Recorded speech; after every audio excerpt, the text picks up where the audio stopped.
Hello, friends, and welcome back to Stories About Entitled People.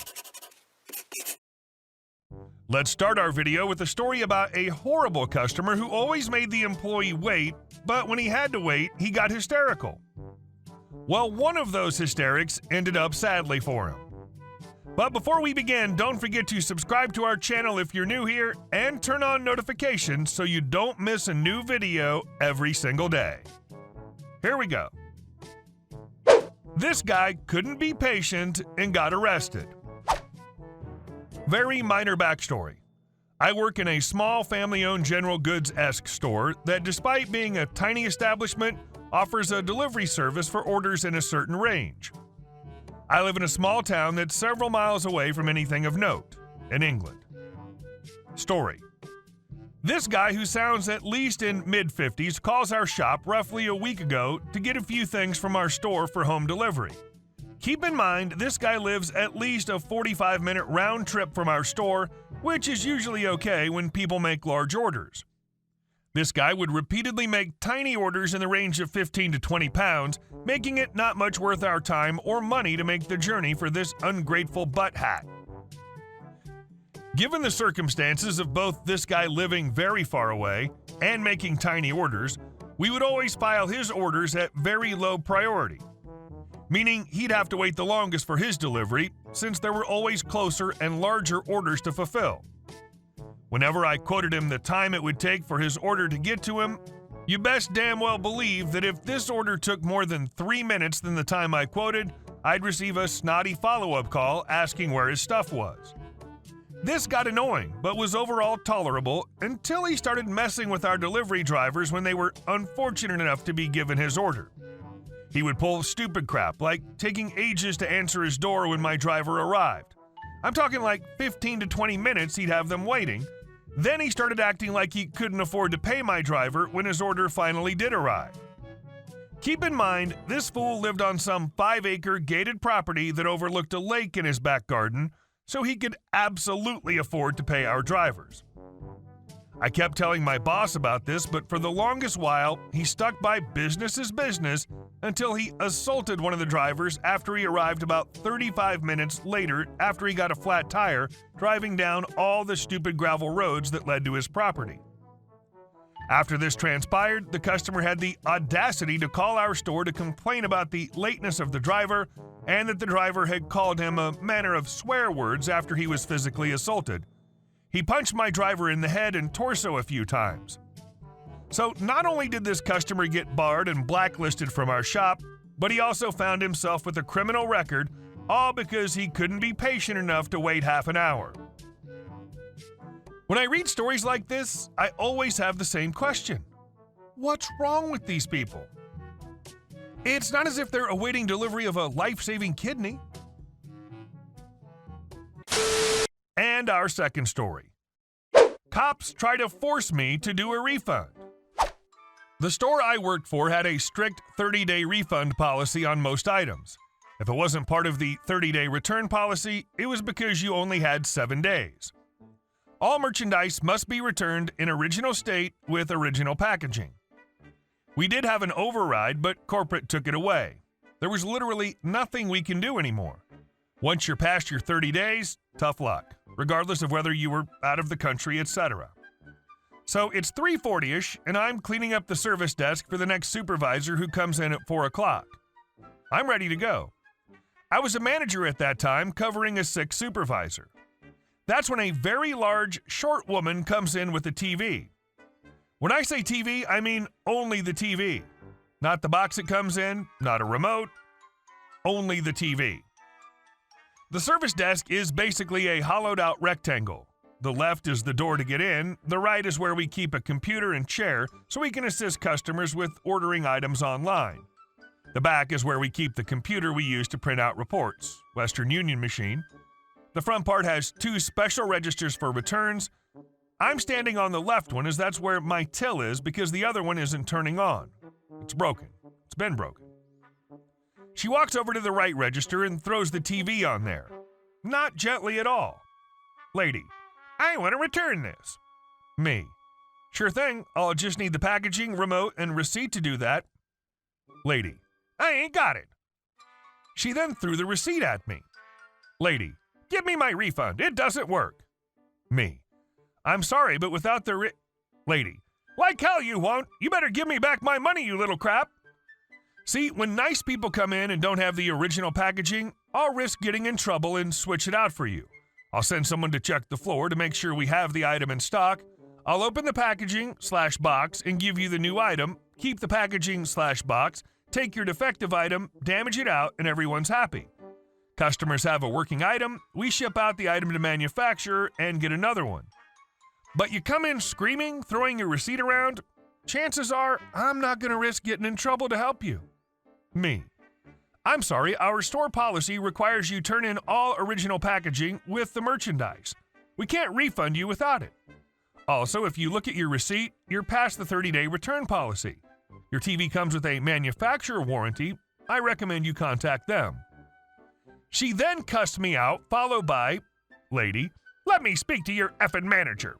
Me, I am the manager. My store manager's not in and won't be in until Monday. Lady, I don't want to speak to you. Cusses me out some more.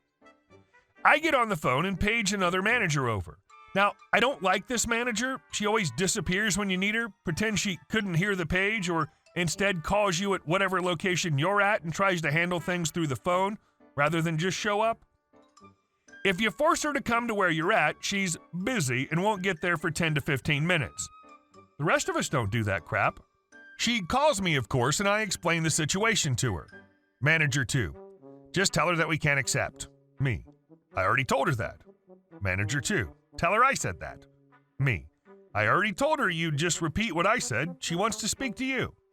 Manager 2, tell her I'm busy, but I'll be there in a few minutes. Me, I called the other manager and she'll be here shortly. Lady, punk AB. Time passes and Manager 2 finally appears. Manager 2, what's going on? Lady, that punk is refusing to return the TV. It doesn't work. Manager 2, I'll be more than happy to return it for you. Let's look at that receipt. Lady turned towards me and started screaming. Lady, you punk butt B! She's effing doing it, you liar! Manager 2, oh no, your receipt is expired. You're past the 30-day return policy. The register's rejecting it. There's nothing we can do. And with that, she walked out as fast as she could and got away, leaving me with the worst to come. Lady, you mother effers, stealing money from hard-working Americans. She started slamming her hands on the desk. Lady, give me the money now. I'm calling the cops. Me, there's nothing I can do. Now, I mentioned this lady was quite overweight and pretty short because she decided to try to climb over the service desk. It took her a while, but she did it. She promptly sat her butt down on the counter, blocking any other customer from making a return. She then called the cops. Now, I'm apologizing to the other customers. I'm trying to get the other manager to call me so I can have her do returns over in another department. This store has 20-plus-year-old registers, and there's only one other register with the software to do returns. But sadly, the option only shows up when it wants to. You have to reboot the computer multiple times to get it to show up if it isn't available the first time around. The supervisor finally shows up, late I might add, and I have her take the other customers to the other register to do the returns over there. A good 15 minutes pass, and that's when the cops show up. She runs towards them and tells them I stole her money. I'm refusing to give her money back. The cops come to me. Only one talks to me. Cop, give her a refund, kid. Just end this. Me, I can't. The register won't take her receipt because she's past the 30 days. Even if I wanted to, there's nothing I can do. We don't even have an override anymore. Cop, just make it work. Me, there's nothing I can do. That register won't open unless she has a valid receipt. Not only that, but it's against policy because she's missing the remote and packaging. Cop, listen, kid, go get me someone in charge. Me, I am the manager, and I'm in charge of the front end. I'm telling you, there's nothing I can do. Cop, just go get me someone else. This is long enough, so I'll shorten it up. I call the other manager, she repeats what I said, she disappears again. Cops repeat that to the lady, lady doesn't accept it, cops come back to me again. This time, instead of talking to the counter or the door, he comes inside and walks towards me. He's almost against me, so I take a step back, and he takes another step towards me. And this continues until he has me cornered. Cop, just give her the money. I was freaking out inside. First, this cop dismisses me, and now this guy was trying to intimidate me. He has me cornered. We already told him we couldn't do anything. I was scared. I was about to get arrested or something. I'm not trying to start any cop bashing. I've called the police before at this job and a previous one, and they've all been pretty awesome. Me, I can't. There's nothing I can do. The cop stood there for a few more seconds, then told the lady there was nothing they could do. She got mad, and they grabbed the TV and escorted her outside. Edit. I did not report the cop because I didn't grab his badge number or name. I know I should have, but after being cornered like that, I didn't feel safe asking for his info. It didn't feel right to me that cop did that, so I ended up going to loss prevention and speaking to the head before clocking out for the day. I told him what happened, and he wasn't happy either. He told me he'd handle it. I'm not sure what info is given, but when cops come to the store, loss prevention asks for some info for their own records. They couldn't literally force you to do that. That officer must be on a power trip. And our last story. Wild Karen on the loose during the holidays. So I got to see a wild Karen wreaking havoc last month at a famous name department store. Due to deterioration in my knee, I walk with a cane and have a handicap placard in my car. I normally do my shopping around 7 a.m. to avoid the crowds, and I was getting out of the car to go inside when a snotty voice behind me says, "You need to move, you're in my spot." I turn around and there's a crabby-looking female glaring at me from her car in the lane. I go to ignore her and start towards the door, and she yells again, "Get out of my spot! You're just fat, not disabled. I'm calling the cops." Dagnabbit, she's one of them witches and I see red.